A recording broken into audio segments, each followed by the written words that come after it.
Now, Iran has denounced a deadly Israeli airstrike on a state television compound in Tehran, calling it a war crime and urging the United Nations to respond. The attack reportedly killed Iranian journalist Nima Rajappour and Masomeh Azimi, a staff member of the Iran state broadcast, IRIB. The strike carried out on Monday targeted Tehran's national broadcasting facility. While Israel has yet to officially comment, the move is being seen as a major escalation in the shadow war between the two regional adversaries. Analysts warn the deepening conflict could destabilize the broader Middle East and have global repercussions. U.S. President Donald Trump said on Tuesday that lasting peace could only be achieved with a deal that sees Iran giving up its nuclear ambitions completely.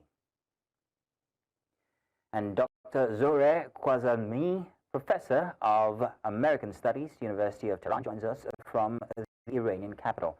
You're welcome. Thank you very much for joining us. So, the big question here is, what is the current state of situations on the ground in Iran regarding the conflict? Yeah, actually, after the act of aggression by Israel, that was all of a sudden and abrupt because we were on the negotiation table and the nuclear issues. And it was a shock attack with actually assassinating and doing the act of terror against the top commanders of Iranian military and other officials.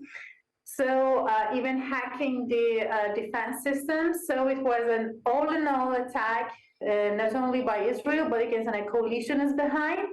And it's a US-backed coalition. But in a short time, Iran was just replaced the commanders, they took the charge, and they started to strike back Israel's attacks. Unfortunately, as Israel already indicated, is a genocidal regime and a child killer. So even in these few days, we had more than 1,000 of people, civilians, particularly women and children, to be victimized by Israelis and killed.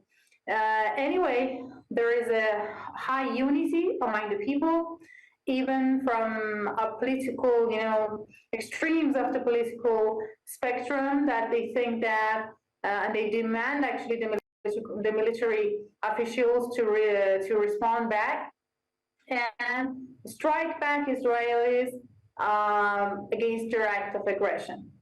Zohreh, how are ordinary citizens in Iran perceiving the ongoing tensions and potential full-scale escalation like we saw from the attack on IRIB?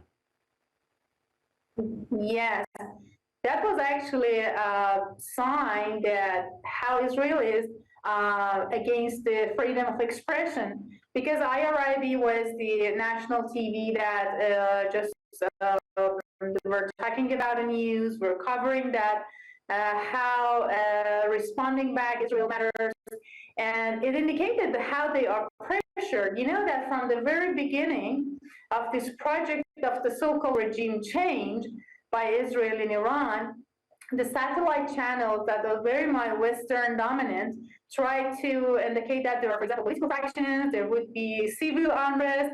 But the fact was that it brought a lot of unity among us, and all the people just gathered to stand for the country, for the integrity of the country, for the even nuclear energy rights we have.